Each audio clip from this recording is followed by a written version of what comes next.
Hello, and welcome to today's live stream on how to optimize your LinkedIn profile, brought to you by SoFi's career coaching team.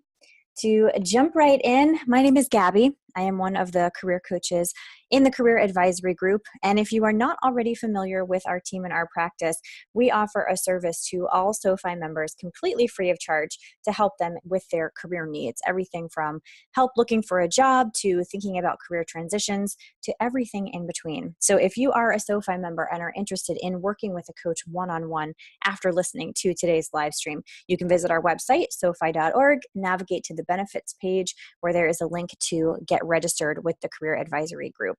And we'd be more than happy to meet with you and answer any questions you have. But today we are here to talk about LinkedIn, and I'm going to walk you through a few short tips about how to make your LinkedIn profile and your use of LinkedIn as a platform the best that it can be. The truth of the matter is that using LinkedIn can make or break your job search. We actually have a statistic that says that 94% of recruiters are actively using LinkedIn to look for candidates. So if you don't have a LinkedIn profile, or if your LinkedIn profile isn't putting forth the absolute best first impression that it possibly can, you could be leaving a lot of value on the table. Let's start with what might seem really obvious, but as we like to say here, common sense is not always common practice, and talk about your profile picture. So first of all, you absolutely must have a profile picture. 14% more likely to be viewed if there is a headshot on your profile. And likewise, recruiters are spending about 19% of the time that they're looking at your profile picture. Obviously, when somebody comes to your profile, this is the first thing they're going to see, and it really does have the potential to set the tone for the way that they look at the rest of your profile. What first impression do you want to make? I encourage you to have a professional looking headshot, and no, this does not mean that you need to go out and hire a photographer to take a picture of you, but more that you want to think about, again, the impression you want to make and frame up your picture to deliver that. So as you see, the picture that we have on the right here, which is actually a picture of one of our other coaches, Rachel, is a great example of a LinkedIn profile picture. She's smiling, she looks warm and friendly. The background, she's clearly outside, but it's blurred, so it's not distracting from her beautiful smile.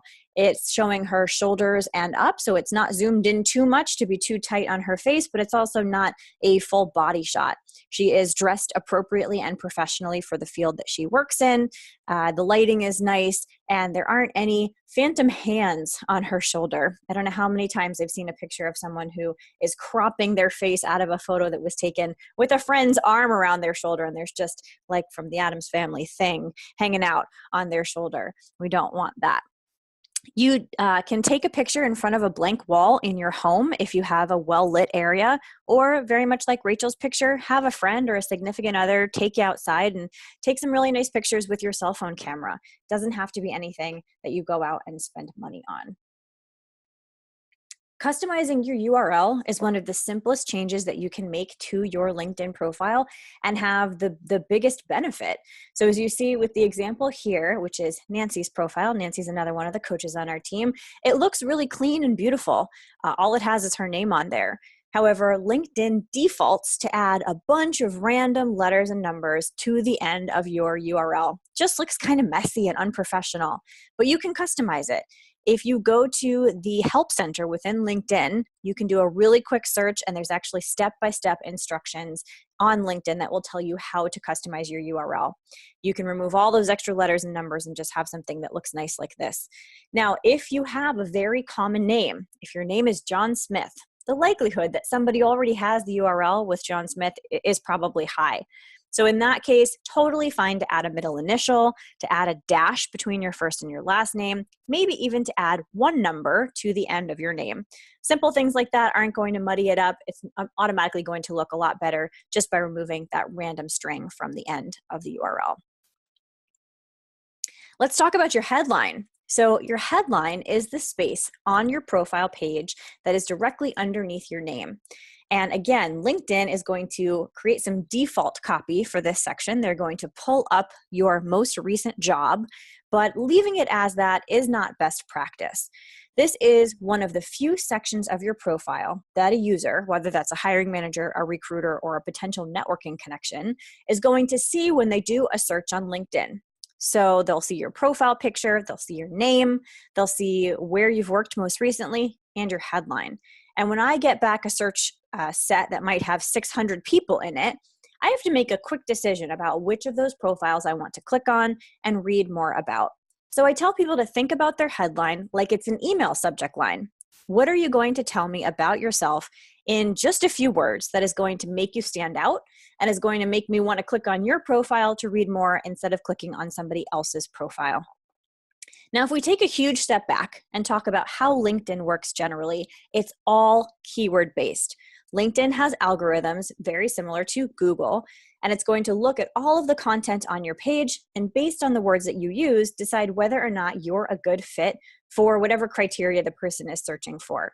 Your headline is a very heavily weighted place. So if you put a keyword in your headline, it's going to give you more impact. It's going to count for more than that same word placed elsewhere within your profile. So I want you to take a step back and spend some time thinking about what are the most important things that you want to communicate to someone about yourself and put those words in your headline. Similarly, what are the most important things that a hiring manager or a recruiter might be looking for in a candidate, and put those words in your headline. You can very easily use a simple symbol to separate the different phrases in your headline. So I've seen some people use dashes or slashes or asterisks. Whatever really fits with your personal brand is fine. And you can probably include 4 or 5 different phrases within your headline before you run out of characters.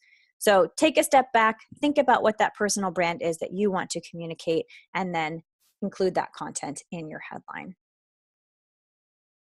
Now, we started the conversation about keywords on the last slide, but really this is something that continues throughout your entire profile.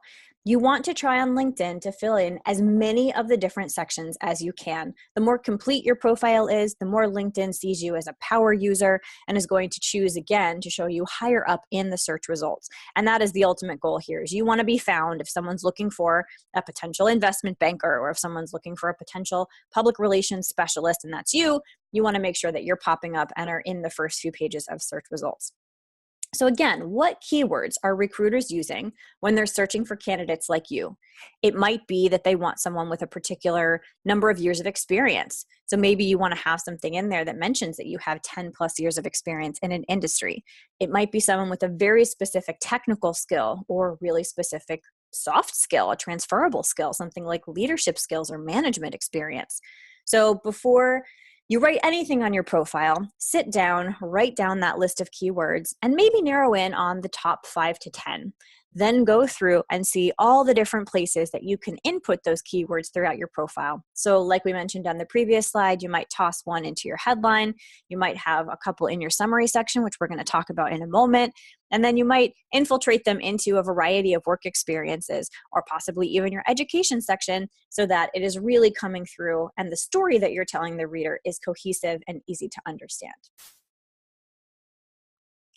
With the summary section, this is the one place on your profile where you have the opportunity to be speaking directly to the reader of your profile.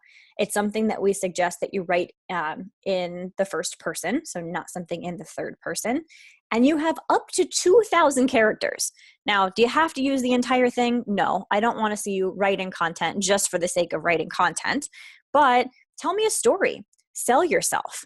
This is a place where you can show me why you're a differentiated candidate and what you bring to the table that is of value above and beyond what another candidate might bring. A really important point here is that only the first 2 lines of your summary section are seen on your profile unless somebody clicks the See More button and chooses to read the rest. And if you know anything about online behavior with consumers, they don't have a long attention span. So if those first 2 lines are boring, or if there's a spelling mistake, someone is probably not going to hit the button to see more. And you want them to see more. Make sure those first 2 lines are compelling, that it's something that draws the reader in and really makes them want to read the rest of your summary section. If we move on to the experience section, the awesome thing about LinkedIn is that it doesn't carry the same brevity concerns as a resume does. So while we might talk to you on your resume about keeping each work experience to 4 to 6 bullet points, not going back farther than 15 years of experience, really being tight and customized to a specific job you're applying to, LinkedIn is a place where you can go into much greater detail. Again, I will say again and again, this doesn't mean give me the kitchen sink if it's not relevant to what you are aiming for, like what your goal is in your job search. But it does mean that if there are a few bullet points that you just didn't have space for on your resume, this is an awesome place for you to include them. You have 2,000 characters for each job, which is a lot, again. And it's a great place to highlight accomplishments and strengths that you've had on the job.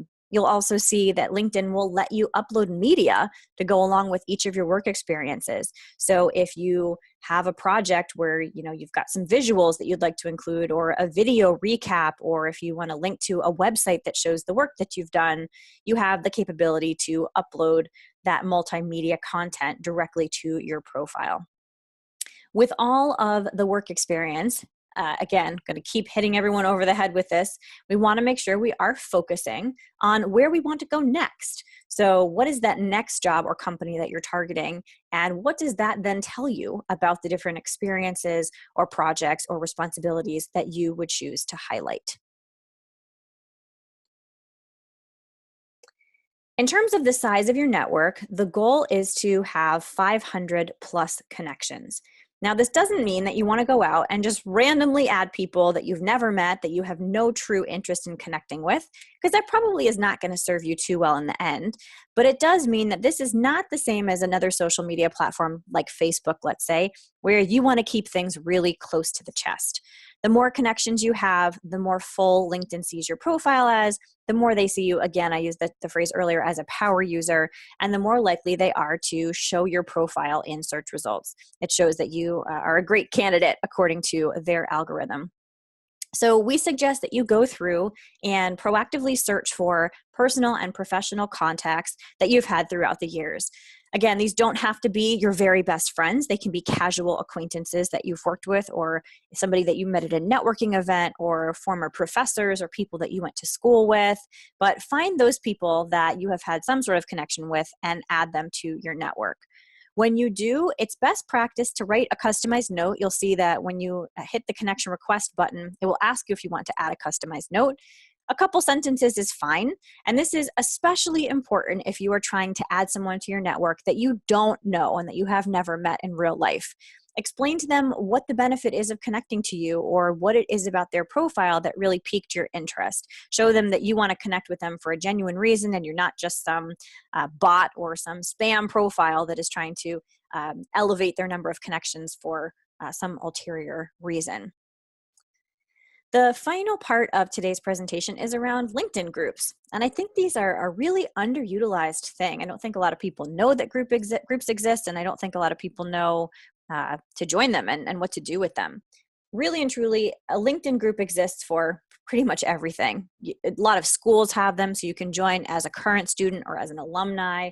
There are groups for people that work in specific industries, professional associations. There's even just local groups for people that want to network locally, or people that have a passion for something like skiing and snowboarding.